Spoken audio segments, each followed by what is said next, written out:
Welcome to the Lotco Business Podcast, a show all about helping you as a retailer, brand, or creative understand the actual business side of running your business. I offer straightforward, practical advice about the nitty-gritty of making money from your creative passion. We will be covering bite-sized business and marketing lessons, as well as interviews with experts and trailblazers in the fashion, homewares, and design industries. My name is Melissa Robbins. I'm a business coach, colour-loving, non-coffee drinking Melburnian. Let's get into it. Hello and welcome to today's podcast. My name is Melissa Robbins, here today to talk to you about what is one of the important things to invest your money in when you are starting your business. And besides the product, because if you're here, you're probably a product-based business, one of the things that I believe of the top 5 things that you should spend your money on when you start your business is your product photography. If you do not have good product imagery, it is super, super hard to sell your product, whether that is you are selling online, on your own D2C website, whether it is on Etsy that you're selling your product, whether it is you're trying to sell wholesale, selling your product without good photography, without good imagery is going to be super difficult. Now, you don't have to start out with a $10,000 photo shoot, but you do need to start out with photos that actually represent your product to its truest, ability, essentially. What I want to talk to you about today is what the essential product images I believe you should have on your website, and of course, then it just relates to you where else it should be, say, on your Etsy store, also in your wholesale catalogue. Not all of these in every space, but what sort of photos you need. So the 8 different types of photos you should have for your product. Let's get into it. Number 1 is you should have that individual clear product shot with nothing else around it. So a white product background, potentially with some shadows in there because that gives it that depth to the photo, just of your product. Now, you can take these yourself, using different techniques that I'm going to share in the show notes to link to an Instagram live I did with one of Paige Noel stylist who talked all about how to get those product shots at home if you don't have a photo shoot that you can do regularly or you don't have the funds to invest in it.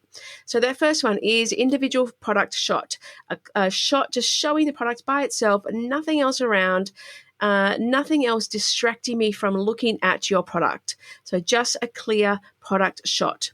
Number 2 is a styled shot. So that's when you add in those other elements to showcase, the aesthetic and the feel of your product, still relatively a close-up, and so I can really focus on your product, but you may have it in a setting, with a background, with a, coloured backdrop, with, maybe on a marble tray. It completely depends on what your product is, depends on how you're going to set that up, but that could be your studio styled shot. Number 3 is a real world lifestyle shot. So let's say that you have, one of my clients has a storage container. They're going to showcase that product in a bedroom next to, a couch with a child next to it to get that context and scale of how big the product is, where it sits, and what sort of other environments it's going to sit in. If you had earrings, you're going to showcase the earrings on the model so you can see scale of what the product looks like, on someone in real life, how it can be aspirational, what sort of lifestyle someone's going to lead if they actually have this product and they're using this product. So that real world lifestyle shot. Number 4 is a close-up. So a real close-up and showing detail. So let's say that you have a beauty product, you're going to show maybe the inside of the container or the product actually getting used. So I saw one the other day where it was a cleanser, but they showed it foamed up and what it looked like. So that was sort of like a detailed shot. If you have specific elements within your product that people need to look at in terms of the zip or the inside of a bag or the side angle of that particular product, how does it look in, specific detail? Can you show the intricate nature of your product?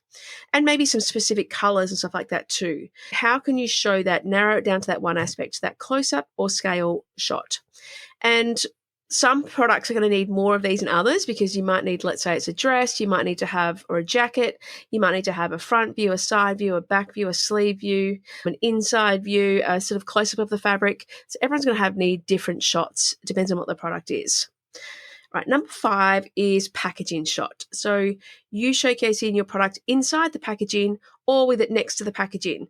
So to really just showcase that full product, how it's going to come to me as a consumer, or if I also, as a stockist, if you're, trying to sell to the buyers, what is it going to look like for them as showcasing that on a shelf or in a retail environment? So showcasing the packaging, especially for wholesale, as I said, but also on the website to know that I'm going to get this delivered, or if I'm buying it for a friend, how it's going to get delivered to them. What does it look like? That whole packaging. Number 6 is bundled or grouped. So do you, you might have a photo of that one product with 5 of them around it. So you might sell it in a bundle or a bundle of 3, or it might be bundled with other products in your range to showcase how it fits in with your whole range, or it might be grouped together in an outfit. So, or let's say the storage container one I was talking about, she has 5 different colors. So how does that look together? Or if people are going to buy a set, how do they look together? So another client, an artist, she has often showcases her artwork with, the top 3 sets people buy. So she showcases how they look together. So that's that group shot. Number 7 is a process shot. So if you actually make your product, or if it's a handmade or it's a really intricate detail, the way it gets made, can you show that being made? So it's really tapping into that handmade nature, or that really curated nature, or that really individualized, customized nature of it. So showcasing that as well, just so people understand that supply chain and the journey of that as well, if that's relevant and important. This is almost how they should appear in order on your product page on your website. So really showcasing that, individual product first, the style shot, the real world, the close-up, packaging, bundled, a process shot if required. And then the last one is that image. Again, if it's relevant to your product, but having your product showcased with lots of different points around it on the actual image. So let's say you might have the unique selling points of your product actually like a little infographic on your image. So you've got make sure you take the photos when you take those photos, so the graphic designer or yourself can actually add some information in around the product when you're showcasing what's unique about that product as well. They're the 8 different types of product shots that I think you should have as a product-based business, and the things that you should invest in. You might not have all of these to get started. You might not have all of these to get going on your website, but I definitely would start to add them and consider which shots you're going to use and take as you create a new product, or, design and manufacture a new product. So the more information you can give your customer, the higher chance that they're going to, add to cart. They're going to get all the information covered that they need. They've got no questions left unanswered. They're confident, and, they can trust the decision that they're going to make of this purchase. I talked about in my podcast the other day about one of the shots I would like to see when I was, as a consumer, when I was buying a pair of tracksuit pants, was what's the inside like? Anyone who's buying tracksuit pants wants them for comfort, right? Like, you want to know if they're soft and fluffy on the inside. Are they just sort of that brushed fabric? Are they unbrushed? So they're like, what does it feel like on the inside? Show me that, if that's an important factor for when people are making that purchasing decision. So I'd love to know that sort of stuff. Lastly, make sure that when you're naming your product image files, and talk to your photographer if you have a photographer doing this for you, based on what they are. So not just the brand name that you should have in there as well, but the product name of that particular product, and the color if it's relevant, if you've got more than one. But what it actually is. So is it a lifestyle shot? Is it a side view product shot? Is it a ghosted image? And does it have, that information about what your product is? And so that not only just helps with your SEO on your own website, but also if you're sending your products to your stores, if you're stocking in other stores and you're selling wholesale, the people who are loading those products onto their website can actually find the products easier and pick which product photos they want to use on their website, because they know what the file is, because they can find it easier. This makes a huge difference when you're loading products. And only people who load products onto a website understand that element, that it takes ages to find the right photo if they are not named correctly. So please save yourself time, and or the people who are loading the products onto the website for you time, by naming the shots with what they actually are in terms of the type of photo they are, as well as the brand name, the style name, the color, and so on. I just thought of, for fashion, make sure that there's not a disconnect between your lifestyle styled shots and your campaign shots. I had this a lot when a lot of stores that I work with sell to department stores. The department stores dictate that you have to have the model is standing still, their arms are down, there's not too much movement, and they've got to have like a plain backdrop, which is fine. But there's got to be still some sort of connection between the lifestyle shots and the product shots, so they don't look like completely two different products. This is what happened with a brand I was working with the other day. Like the model they'd chosen for the product shots, they just did not work for the product, and it just was really flat, and the imagery and their sales went down online because they used all those product shots for their front facing photo, and it just was not working. They just didn't work for how beautiful their campaign imagery was, and then it just really let them down when it got to their product shots. There was a real disconnect between them. So as much as you can have some sort of slight movement in your product shots if you're fashion, whether it's an ankle turned slightly out or a hand on the hip or, the head turned slightly to the left, just don't have that really flat, still front on face model shot where it's like boring as hell. I don't know. I just can't stand them. Anyway, moving on, that's just talking about that product shot. If you are doing those individual product shots, make sure you do that for fashion. Have a little think about what your product shot's going to look like. If you are getting a professional to do your photography, make sure that you ask for some landscape shots to use on your website, or let them know where you're going to be using the photos so that they can plan that as well. And, do you have space for text if you've got that on your, slider on your website, or if you're going to use it as to list out those special features? Talk to your photographer or think about that when you are taking the photos. Is there some white space? Is there some space around the product to actually add some information or use it on your website if required? If you are doing things yourself as well, you don't have the budget to do a huge campaign and stuff like that, there's lots of tools out there to help you. So in terms of backdrops and lighting and stuff like that, I'm going to link in the show notes my session I did on Instagram with Paige Noel Stylist, who talks about this and how we can do product shots at home and how to do it easily. And then I also add in a link here. I show lots of people this, the path edits. Lots of people can help you. That's just one example of you take a photo, send it to them. They can edit it for maybe $1 a photo just to sort of zhuzh it up and take away maybe some shadows or make the product stand out from the backdrop.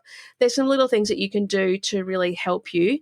And then Canva is such a valuable tool right now as well, where you can do lots of edits, remove things that shouldn't be there or blur certain things or just, crop that actual product and move it over slightly to the left. Some amazing things that you can do now with your photography. So there's no excuse. I don't think there's any reason you can't do your own product photos when you first get started. Invest in a product photographer as soon as you possibly can.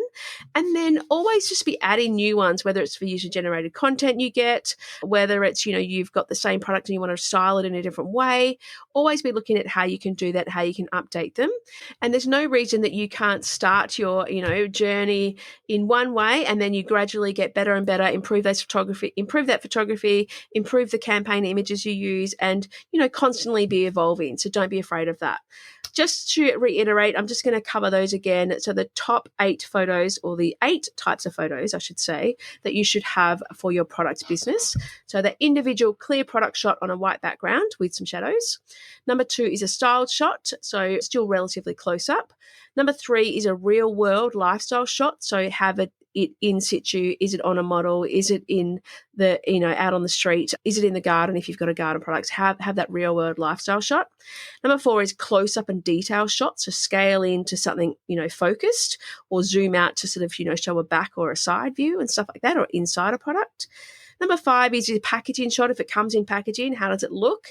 And number 6 is bundled or grouped with other products, either the same type of product on bulk or the same, what else it is in your range. How does it look all together? Number 7 is a process shot, if that's relevant for how you're making it. Is the candle handmade? Are you carving something? Is it something, self put together? What are some ways that might show that process and really talk about, that intricacies of the product as well? And then number 8 is an infographic product shot. So if you've got, let's say, a candle, it might have 10 different things around it talking about, what's unique about your candle on that as an extra photo on your website or say on Etsy and stuff like that to use. So 8 different types of photos, product photos you should have on your website and or for use if you're selling wholesale as well, and for, catalogs and all sorts of other social media and stuff like that too. All right. I think I've covered everything here today. I hope that helps So just get started one thing at a time, try and evolve as you go, always be updating, always be looking for how you can, improve and edit these things.